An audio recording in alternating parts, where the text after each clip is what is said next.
नमस्कार दोस्तों, क्राइम तक में आप सबका स्वागत है। मैं हूं सुप्रतिम बैनर्जी। हर रोज़ मैं कोशिश करता हूं कि आपको कोई मर्डर मिस्ट्री के बारे में बताऊं, कोई ऐसी कहानी जो बहुत रहस्यमयी हो, पुलिस ने बड़ी तकलीफ़ों से, बहुत जतन से जिस मामले का हल निकाला हो, सुलझाया हो। मगर आज जो कहानी, जो वाक़या मैं आप लोगों को सुनाने वाला हूँ, बताने वाला हूँ, वो बहुत दुखद है, बहुत अफसोसनाक। इस कहानी को सुनने के बाद आपके मन में कई सवाल उठेंगे, मेरे मन में भी वो सवाल है। तो उन सवालों के बारे में पूरी कहानी सुनाने के बाद आप लोगों के साथ मैं थोड़ी चर्चा भी करूंगा। तो आइए शुरुआत करते हैं। ये घटना है 1 अक्टूबर की, यानी इसी महीने की पहली तारीख की। जब ये घटना हुई तभी सुबह के तकरीबन 6 बज रहे थे और जहाँ पर यह घटना हुई वो है मुंबई के पास का एक सबर्ब जिसे नायगांव के नाम से जानते हैं। और नायगांव में एक पर्टिकुलर जगह है हाईवे पर, जिस जगह का नाम है मालजीपदा। तो नायगांव पुलिस स्टेशन की हद में मालजीपदा इलाके में मुंबई अहमदाबाद हाईवे पर एक ढाबा है, जिस ढाबे में बहुत सारे लोग मौजूद थे। सुबह का वक्त था, लोग चाय पी रहे थे, रिफ़्रेश हो रहे थे सफ़र में आगे जाने के लिए। और इसी ढाबे पर एक गाड़ी खड़ी थी, मारुति की एक बिल्कुल नई गाड़ी आई है, फ्रोंक्स, आप लोगों ने देखा होगा, सफ़ेद कलर की वो खड़ी थी। और कई ट्रक्स, टैंकर्स, ये सारी गाड़ियां भी उसी ढाबे के पास खड़ी थी। सारे लोग चाय वाय पी रहे थे। एक टैंकर वाले ने चाय पीने के बाद अपनी गाड़ी निकाली, टैंकर निकाला और फिर वो अपने सफ़र पर आगे बढ़ने लगा। और इसी दौरान जैसे ही उसने अपनी गाड़ी मोड़ी, मैंने आपको बताया था सफ़ेद रंग की एक कार खड़ी थी, मारुति फ्रोंक्स। उस कार के साथ इस टैंकर की एक मामूली सी टक्कर हो गई। बल्कि टक्कर क्या हो गई, जिसे कहते हैं ना साइड लग जाना, खरोंच सा लग जाना, उस तरह का एक खरोंच उस नई गाड़ी में लग गया टैंकर की वजह से। अब टैंकर वाले को पता नहीं चला या वो डर गया, ये पता नहीं। खरोंच लगने के बाद भी टैंकर ड्राइवर ने गाड़ी नहीं रोकी और वो हाईवे पर गया और फिर अपनी मंजिल की तरफ तेज़ी से बढ़ने लगा। इस बीच जैसे ही खरोंच लगी, उस गाड़ी के जो लोग थे, उस कार के जो लोग थे, उनको पता चला, आवाज़ हुई, गाड़ी हिल गई। उन लोगों ने चाय वाय छोड़कर वो फ़ौरन अपनी कार में बैठे और उसी कार से उन्होंने टैंकर वाले का पीछा करना शुरू किया।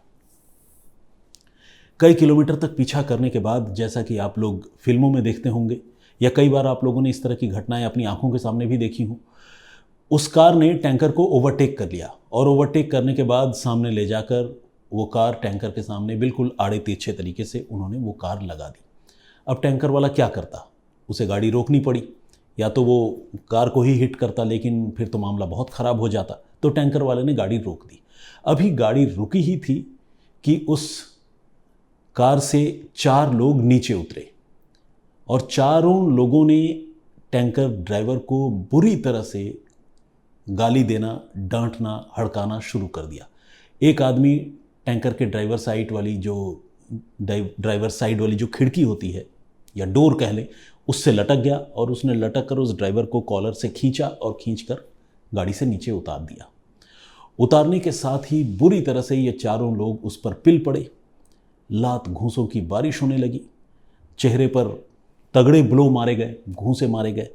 कोई सामने से मार रहा है, कोई पीछे से, कोई पीठ पे मार रहा है, कोई जहां, मतलब जिसको जैसा मौका मिला। आप समझ सकते हैं, एक तरफ एक अकेला ड्राइवर दुबला पतला सा और दूसरी तरफ 4 तगड़े लोग, और चारों जो है गुस्से में लाल और बुरी तरह से ड्राइवर की पिटाई कर रहे थे। इसी पिटाई करते करते वो कुछ देर थक गए। थक जाने के बाद उन्होंने अब तय किया कि ड्राइवर की तो बहुत पिटाई हुई, अब एक बार जो टैंकर है उसे भी तोड़ फोड़ कर दिया जाए, उसको भी बिल्कुल डैमेज कर दिया जाए। गुस्से में थे लोग, उन्होंने पत्थर लेकर टैंकर पर बरसाने शुरू कर दिए। इस बीच ये जो ड्राइवर है ये लगातार गिड़गिड़ाता रहा, माफ़ी मांगता रहा, कहता रहा कि उसे पता नहीं चला कि खरोंच लग गई है। वरना तो वो रुक जाता। अब उससे गलती हो गई है, आप जो सज़ा कहेंगे मैं वो सज़ा भुगतने के लिए तैयार हूँ। अगर आप कहें पैसे देने के लिए तो मैं पैसा दे दूँगा, अगर आप ये कहें कि मैं साथ चलकर आपकी गाड़ी को रिपेयर करा दूँ तो मैं वो करने के लिए तैयार हूँ। आप प्लीज़ मुझे माफ़ कर दीजिए, छोड़ दीजिए। ड्राइवर ये बात कहता रहा, लेकिन कार पर सवार जो 4 लोग थे उन लोगों का गुस्सा 7वें आसमान पर था और उनके मारपीट का सिलसिला किसी भी कीमत पर नहीं रुक रहा था। हालांकि इस मारपीट के दौरान भी ड्राइवर को जब मौका मिला उसने अपना मोबाइल फ़ोन निकाला और अपने मोबाइल फ़ोन से जो हमलावर थे उनका एक वीडियो बनाने की कोशिश की, उनके कार का भी एक वीडियो बनाने की कोशिश की और कुछ एक तस्वीरें इसी अफरा तफरी में उसके हाथों से क्लिक हो गई और कुछ एक सेकंड का एक वीडियो क्लिप भी वो ट्रक का ड्राइवर जो है वो बनाने में कामयाब रहा। टैंकर का ड्राइवर उस वीडियो को शूट करने में कामयाब रहा। हालांकि लगातार पड़ रहे लात, घूंसे, थप्पड़, इन चीज़ों की वजह से डर कर उसने अपना मोबाइल फ़ोन फिर से अपनी जेब में रख लिया और इन चारों लोगों से वो लगातार पिटता रहा और अपने बचाव के लिए फरियाद करता रहा। आपको जानकर हैरानी होगी, मारपीट का ये सिलसिला पूरे 25 मिनट तक चला, मतलब 5 मिनट कम आधा घंटा। आप समझिए कि जिन लोगों ने भी इस टैंकर ड्राइवर की पिटाई की वो कैसे वहशी लोग थे जो रुकने का नाम ही नहीं ले रहे थे। तकरीबन आधे घंटे तक पीटते रहे। अब आधे घंटे तक अगर 4 लोग मिलकर किसी आदमी को पीटे और इस तरह से पीटे कि कोई रहम ना हो, इस बात का बिल्कुल ख्याल ना रखे कि उसके कौन से वाइटल पार्ट पे चोट लग रही है, कहाँ चोट लगने से वो कितना नुकसान हो सकता है, इस बात का कोई ख्याल ना करे, बिल्कुल अंधाधुंध जिसे कहते हैं उस तरह का पीटे तो किसी आदमी की हालत क्या हो सकती है। तो टैंकर ड्राइवर की हालत धीरे धीरे बहुत ख़राब हो गई और तकरीबन 25 मिनट बाद जब वो टैंकर ड्राइवर खूनम खून होकर, लहूलुहान होकर ज़मीन पर गिर गया तो इन लोगों ने फिर पत्थरों से भी उसके चेहरे पर वार किया और उसके पीठ पर भी बड़े बड़े पत्थर फेंके। वो तड़पता रहा लगातार, जब तक होश में था तब तक वो गुहार लगाता रहा, लेकिन इन लोगों ने उसकी एक नहीं सुनी। और जब उनका इस तरह से मारपीट करके जी भर गया, बीच सड़क पर जब टैंकर ड्राइवर लहूलुहान होकर ज़मीन पर गिर पड़ा तो फिर से वो अपनी कार पर बैठे और वो मुंबई की तरफ निकल गए, रफू चक्कर हो गए। एक और भी हैरानी की बात यह है कि सुबह का वक्त तकरीबन 6 बजे, हाईवे पर अच्छी खासी भीड़, लोगों का आना जाना, लेकिन इसके बावजूद एक भी गाड़ी या एक भी आदमी वहाँ पर रुका नहीं और किसी ने भी रुककर इस ड्राइवर की मदद करने की कोशिश नहीं की। जो भी लोग रुके सिर्फ तमाशबीन बनकर रुके, वो तमाशा देखते रहे, एक आदमी को पिटता हुआ देखते रहे और फिर आगे निकल गए। कितनी दुखद, कितनी अजीबोगरीब ये कहानी है। तो खैर, जो अटैकर्स थे उन्होंने टैंकर ड्राइवर को इस तरह से मारने पीटने के बाद वो तो फरार हो गए। अब टैंकर ड्राइवर को जब इस बात का एहसास हुआ कि सारे लोग चले गए हैं तो किसी तरह से उसने अपनी जेब से अपना मोबाइल फ़ोन निकाला और मोबाइल फ़ोन निकालकर उसने एक नंबर घुमाया। टैंकर ड्राइवर की उम्र तकरीबन 40 साल की और नाम है रामकिशोर कुशवाहा। उसने एक आदमी को फ़ोन मिलाया, जिसको फ़ोन मिलाया वो बेसिकली रामकिशोर का भतीजा है और उसका नाम है सूरज कुशवाहा। सूरज कुशवाहा भी एक टैंकर ड्राइवर है और चाचा भतीजा दोनों साथ साथ ही चलते हैं, अलग अलग टैंकरों में आगे पीछे। आपको पता है कि जो भी ट्रकर्स होते हैं, ड्राइवर होते हैं, जो लंबी दूरी तय करते हैं तो वो एक दूसरे से कम्युनिकेट करते रहते हैं ताकि बीच रास्ते में कोई दिक्कत, कोई परेशानी हो जाए तो एक दूसरे के काम आ सकें। तो यहाँ चाचा भतीजा साथ चलते थे और अलग अलग गाड़ियों में चलते थे। तो उन्होंने जब सूरज को फ़ोन किया, अपने भतीजे को, तो सूरज जो है जिस जगह पर ये घटना हो रही थी मालजीपदा इलाके में, उससे तकरीबन 5 किलोमीटर आगे निकल चुका था। अब चाचा रामकिशोर ने फ़ोन करके कहा कि कुछ लोगों ने उसे बहुत बुरी तरह से पीटा है और उसे तो सांस लेने में भी दिक्कत हो रही है, जिस्म का कोई हिस्सा ऐसा बचा नहीं है कि उसे चोट न लगी हो।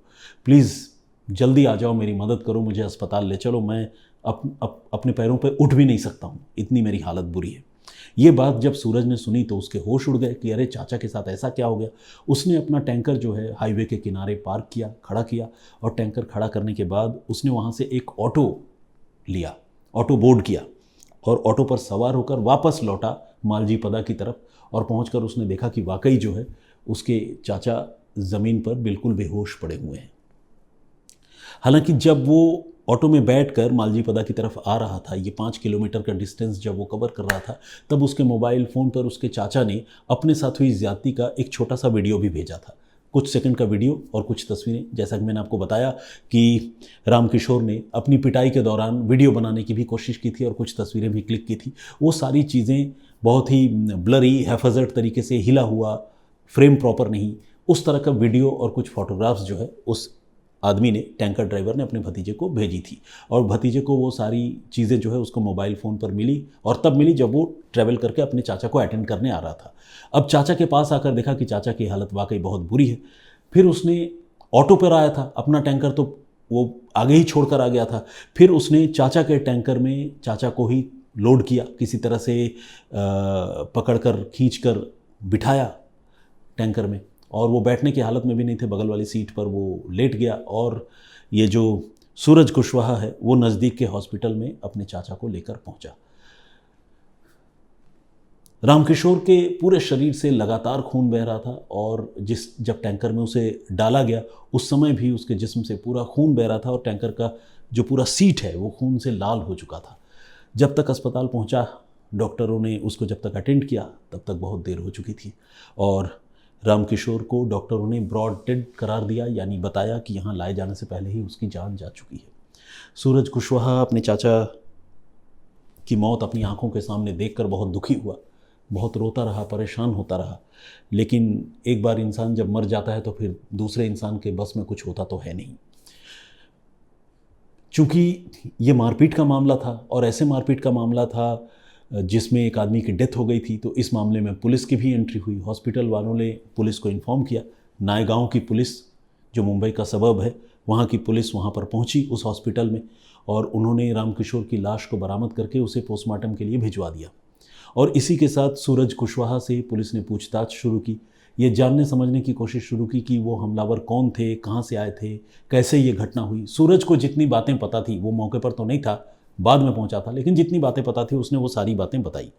पूरा घटनाक्रम सुनने के बाद नायगांव की पुलिस ने इस सिलसिले में सबसे पहले आईपीसी की धारा 304 यानी गैर इरादतन हत्या, जिसे इंग्लिश में कहते हैं culpable homicide not amounting to murder, और 427 डैमेज करना, किसी की संपत्ति को नुकसान पहुंचाना, और 34 यानी कॉमन इंटेंशन, किसी भी क्राइम को अंजाम देने के लिए कई लोगों का एक राय होना, मतलब मिलकर अपराध करना।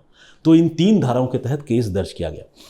अब गैर इरादतन हत्या का मामला इसलिए दर्ज किया गया क्योंकि पुलिस को ये लगा कि शायद ये रोड रेज की घटना थी, मारपीट हुई, और उस मारपीट में ड्राइवर की मौत हो गई, और जो किलर्स थे जिनके हाथों भी ड्राइवर की मौत हुई है, वो शायद नहीं चाहते होंगे कि ड्राइवर मर जाए। ऑफ कोर्स ये मर्डर का इंटेंशन नहीं था, क्योंकि पहले से कोई दुश्मनी नहीं थी, कोई ऐसी बात नहीं थी, गुस्से में ही मारपीट हुई। तो पुलिस ने जो है गैर इरादतन हत्या का मामला दर्ज किया था। लेकिन जब पुलिस को पोस्टमार्टम रिपोर्ट मिली, और पुलिस ने पोस्टमार्टम रिपोर्ट में देखा कि पत्थरों के वार से, हेवी बोल्डर के हमले से रामकिशोर के जिस्म के सारे रिब्स जो है वो टूटे हुए हैं, और जिस्म का कोई ऐसा हिस्सा बचा नहीं है जहाँ पर चोट नहीं है, इंजरी नहीं है, जिस जगह की हड्डियाँ टूटी नहीं हैं, तो पुलिस के होश फाख्ता हो गए। पुलिस को लगा कि नहीं, जिस तरह की ब्रूटलिटी हुई है, इस तरह की ब्रूटलिटी, इस तरह की निर्दयता सिर्फ गैर इरादतन हत्या के मामले में नहीं हो सकता। तो पुलिस ने उस 304 के मामले को फिर 302 के मामले में कन्वर्ट किया, यानी सीधे सीधे मर्डर का केस जो भी एक्यूज्ड हैं, अननोन एक्यूज्ड, उनके खिलाफ दर्ज किया। I am sorry.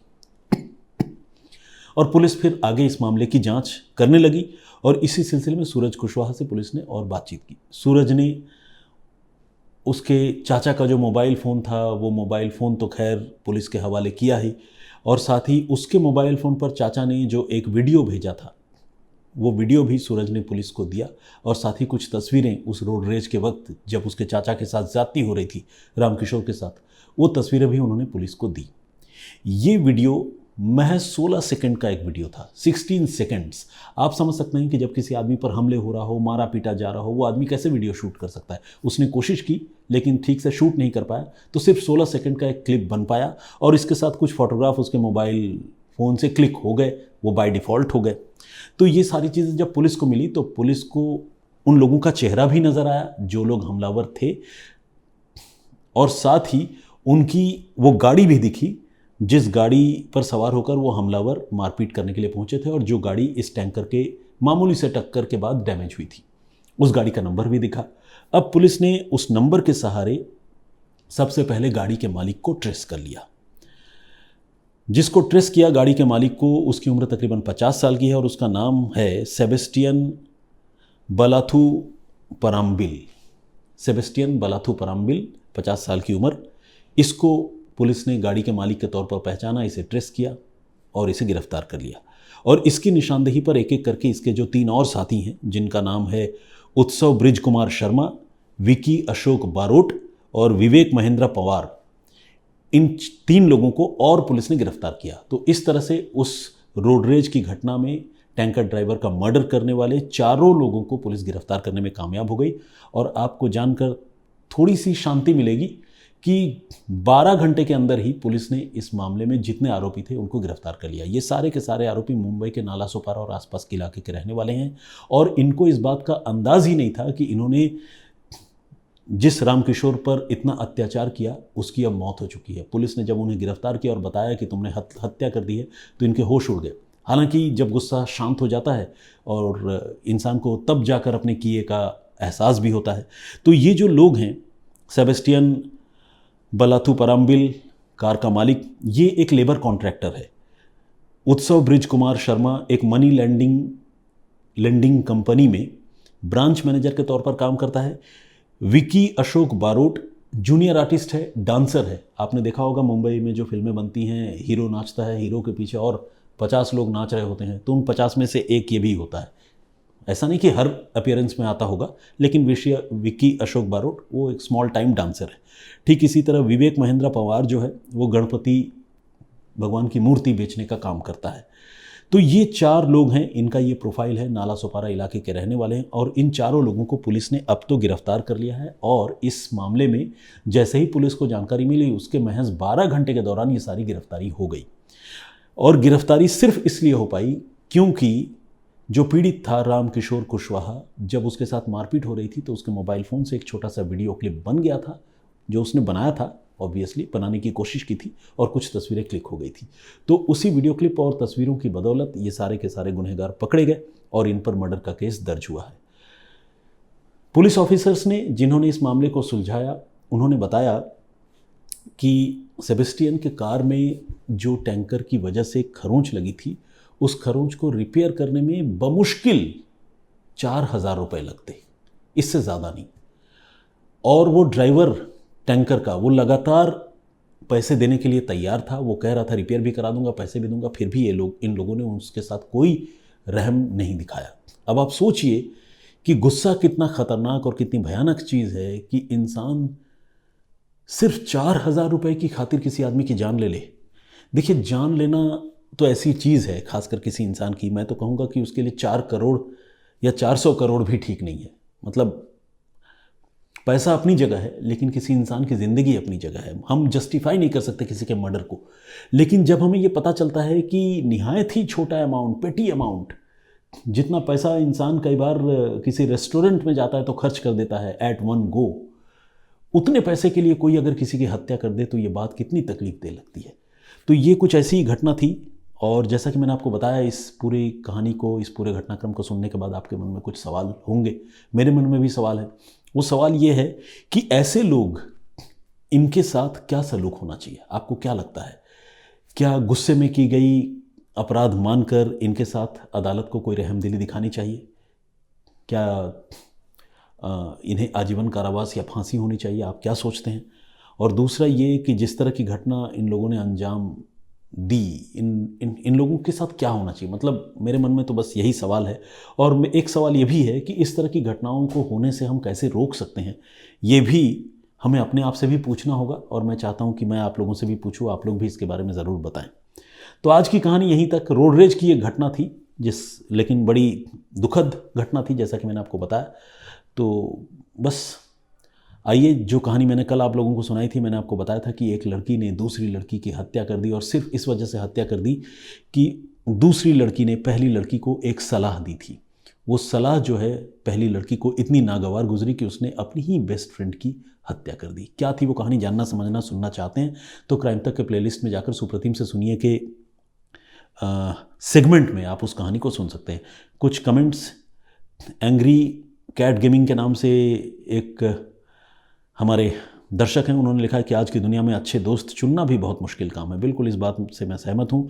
सुजाता सारा अब्राहम का कमेंट है, उन्होंने लिखा कि I think friend was never bitter, friend was very bitter, upset and frustrated with her boyfriend and the easiest way to blame it on someone for the mental trauma. बिल्कुल सुजाता जी, आपने सही बात कही। बेसिकली एक लड़की की कहानी है जिसका अपने बॉयफ्रेंड से ब्रेकअप हो जाता है, तो उन दोनों के बीच में जो प्रॉब्लम था, उस फ्रस्ट्रेशन को ये जो लड़की थी उसको कहीं वेंट आउट करना था और उसने अपने किसी फ्रेंड के ऊपर वो फ्रस्ट्रेशन उतार दिया, ये सुजाता जी का कहना है। बिल्कुल आपकी बात सही है, मुझे भी यही लगता है। मामूनी बोरगोहाई का कमेंट है, थैंक यू वेरी मच। इसके अलावा मेहताब अली इद्रिशी जी का कमेंट रेगुलर कमेंट करते हैं। प्रदीप भाम्बू जी, मनोज प्रभाकर जी, बिंदिया भट्ट भाटिया जी का कमेंट है।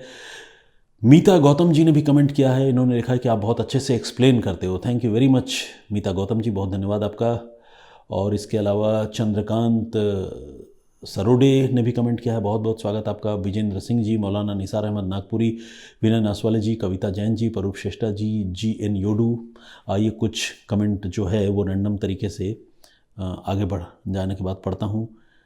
जिम इन के नाम से एक आईडी है, उन्होंने भी कमेंट किया है, बेसिकली एक इमोजी भेजी है और इन्होंने लिखा है कि सर मैं आपसे, एक दूसरे दर्शकों ने लिखा है, सर मैं आपसे बहुत नाराज़ हूँ, बहुत ज़्यादा आप पढ़ते हो, रिप्लाई नहीं करना तो समझूंगा आप पढ़ते ही नहीं। ओके, देखिए आज ही इनका कमेंट मैंने पढ़ लिया। इनका ये कहना है कि वो बहुत नाराज़ हैं क्योंकि मैं कहता हूँ कि मैं कमेंट्स तो पढ़ता हूँ, लेकिन जब रिप्लाई नहीं करता हूँ तो वो मानते हैं कि रिप्लाई, मैं कमेंट्स पढ़ता ही नहीं हूँ। एनीवे, यूपी स्किल इंग्ली के नाम से एक इन्होंने वो बना रखा है आईडी, इन्होंने अपना नाम नहीं लिखा है। इतनी नाराज़गी है, नाम लिखे होते दोस्त तो कम से कम नाम तो पढ़ पाता आपका।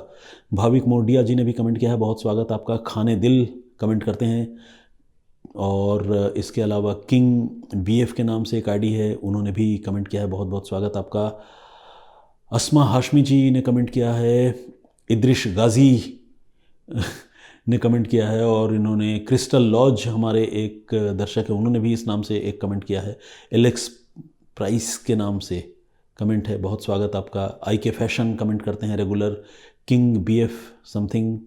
शोभा सिंह जी ने कमेंट किया है। सलीम अहमद ने अपनी बात रखी है। अपर्णा है, उन्होंने भी अपनी बात रखी है। सुनील कुमार और मुकेश वर्मा जी और राजू सिंह जी ने भी कमेंट किया। बहुत बहुत धन्यवाद आप सारे लोगों का, इतना सारा प्यार देने के लिए और इतने कमेंट्स करने के लिए मैं बहुत शुक्रगुजार हूँ। प्लीज़ इस सिलसिले को बरकरार रखिएगा। मैं फिर हाजिर होऊंगा किसी और कहानी, किसी और वाक़े के साथ। तब तक मुझे इजाज़त दीजिए और अपना बहुत ख्याल रखिए। जय हिंद, जय भारत।